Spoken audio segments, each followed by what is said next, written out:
বিসমিল্লাহির রহমানির রহিম। আসসালামু আলাইকুম। কেমন আছেন আমার প্রিয় দর্শক বন্ধুরা? আশা করি যে যেখানে যে অবস্থানে আছেন অনেক অনেক ভালো আছেন, সুস্থ আছেন। আমিও আল্লাহর অশেষ রহমতে আপনাদের সকলের দোয়ায় আলহামদুলিল্লাহ ভালো আছি। কাছে দূরে দেশ ও দেশের বাহির থেকে যে যেখান থেকে এই মুহূর্তে আমার এই ভিডিওটা দেখতেছেন, আমার এই ভিডিওটার সাথে যুক্ত আছেন, তাদের সবার প্রতি রইল আমার মন থেকে অনেক অনেক দোয়া এবং আন্তরিক ভালোবাসা।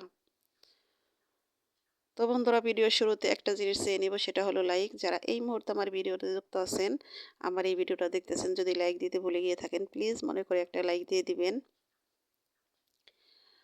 আর বন্ধুরা, অনেক ছোট্ট একটা ভিডিও নিয়ে আমি আজকে আপনাদের মাঝে হাজির হয়েছি।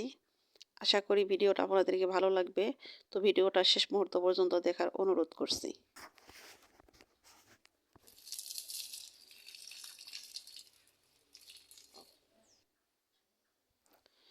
তো বন্ধুরা, অনেক সকাল থেকেই আজকের ভিডিওটা শুরু করেছি। তো সকাল বলতে একটু বেলাই হয়েছে, যেহেতু উঠানে রোদ এসে গেছে। তো সকালের রোদ এটা দেখলেই বোঝা যাইতেছে। তো দেখুন, মিষ্টি মিষ্টি রোদ।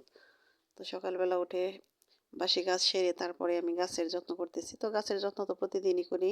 তো অনেক বেলা হয়, রোদ উঠে, তারপরও গাছে পানি দিতে হয় প্রতিদিন।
তো বন্ধুরা, ভিডিওটা করা নিয়ে অনেক মুশকিলে আছি। তো ভিডিও যে করা হয়েছে, ভিডিও অনেক কেটে কেটে করেছি, এডিটিং করেছি, কারণ ভিডিও করা ভালো হয়নি। তো আমার ছেলেটা কিন্তু ভালো করে এখনো ভিডিও করতে পারতেছে না। তো ক্যামেরাম্যান যদি ভালো না হয় তাহলে কিন্তু ভিডিও করে শান্তি নেই। তো আমি যখন এডিটিং করতে যাই আমারই ভালো লাগে না। তো কি আর করার, যতটুকু যেভাবে করতে পারি সেটুকুই আপনাদের সাথে শেয়ার করতেছি। তো বন্ধুরা, আমার গাছে পানি দেওয়ার কিন্তু এখনও শেষ হয়নি, আর অনেক অনেক পানি দিতে হবে। তো এই পর্যন্তই আপনাদের কাছ থেকে পানি দেওয়া শেষ করে দেব, কারণ এই পানি দেওয়া ভিডিও যদি করতে যাই তাহলে এক ভিডিওতে অনেক সময় লেগে যাবে। তো বন্ধুরা, এই তো দেখুন, আমার লাউ গাছে কিন্তু মাশাআল্লাহ আর অনেক লাউয়ের জালি এসেছে, অনেক লাউ ধরতেছে। তো এই লাউ দেখে কিন্তু আমার এই গাছের যত্ন নেওয়ার উৎসাহটা আরও বেড়ে গেছে। আরও বেশি বেশি করে গাছের যত্ন নিতেছি, কারণ গাছ বোনার পর সেই গাছে যদি ফলন ভালো দেখা যায় তাহলে কিন্তু ভালো লাগে, সেই গাছের যত্ন করতেও ভালো লাগে। তো পানি দেওয়া পর্যন্ত ছিল সকালের ভিডিও। তারপরে এই যে এখন যে আমি পাতাটা তুলে নিতেছি, এটা কিন্তু ধনিয়া পাতা, বিলাতি ধনিয়া পাতা বলি আমরা।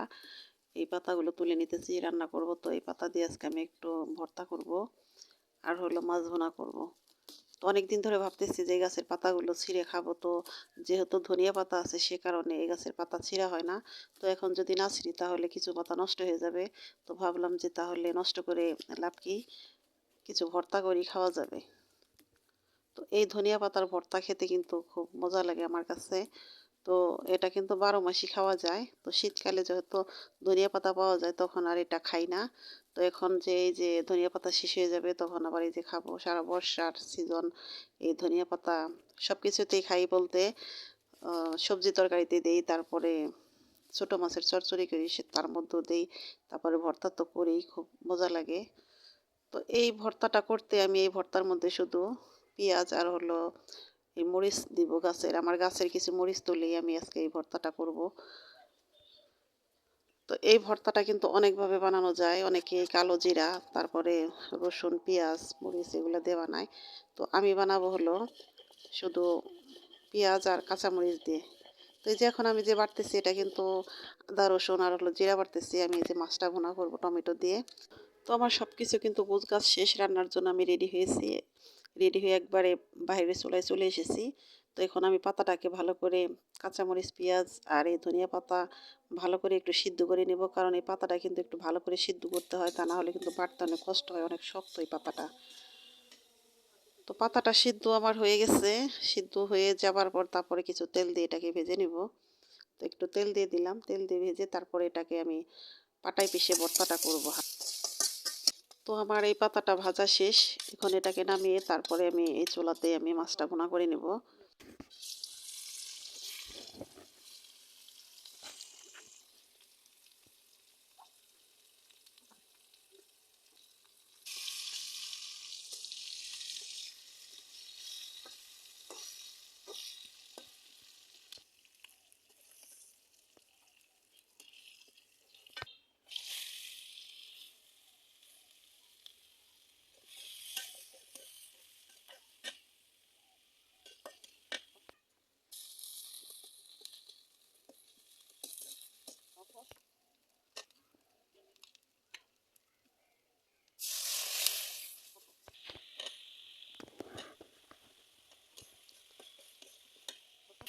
তো কাঁচামরিচ, পেঁয়াজ, আদা, রসুন, জিরা বাটা সব কিছু দিয়ে টমেটো দিয়ে মাছটা আমি ভুনা করে নিলাম।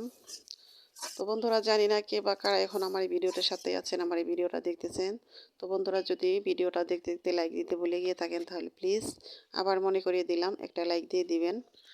তো একদিকে আমার মাছ ভুনাটা হইতেছে, আরেকদিকেই তো আমি এই পাতাটা এখন বেটে নেব ভর্তাটা করার জন্য। তো এই ভর্তাটা করতে কিন্তু অনেক সময় লেগেছিল, কারণ এই পাতাটা অনেক শক্ত।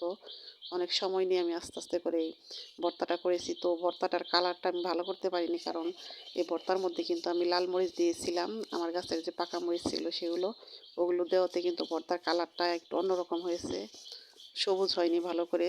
তো ভর্তার কালারটা যদি সবুজ হতো তাহলে আর বেশি ভালো লাগতো। তো আমারই ভুল হয়েছে। তো ওই পাকা মরিচ না দিয়ে যদি কাঁচা মরিচ দিতাম তাহলে হয়তো দেখতে বেশি ভালো লাগতো। তো খেয়েছি, মন্দ না, খেয়েছি, ভালো, মজাই লেগেছে। তো এদিকে আমার ভর্তাটা কিন্তু হয়ে গেছে, এদিকে আমার মাছ ভুনাটাও হয়ে গেছে। তো এখন আমি ধনিয়া পাতা দিয়ে তারপরে মাছটা নামিয়ে নেব। আর বন্ধুরা, আমার কথা কাজে হয়তো অনেক ভুল আছে, সে ভুলগুলো প্লিজ ক্ষমা সুন্দর দৃষ্টিতে দেখবেন।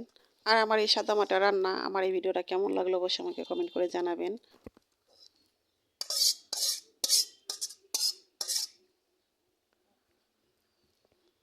তো এই তো আমার মাছ ভুনাটা কমপ্লিট। তো টমেটো দিয়ে এই সিজনে মাছ ভুনা খেতে কিন্তু বেশ মজা লাগে।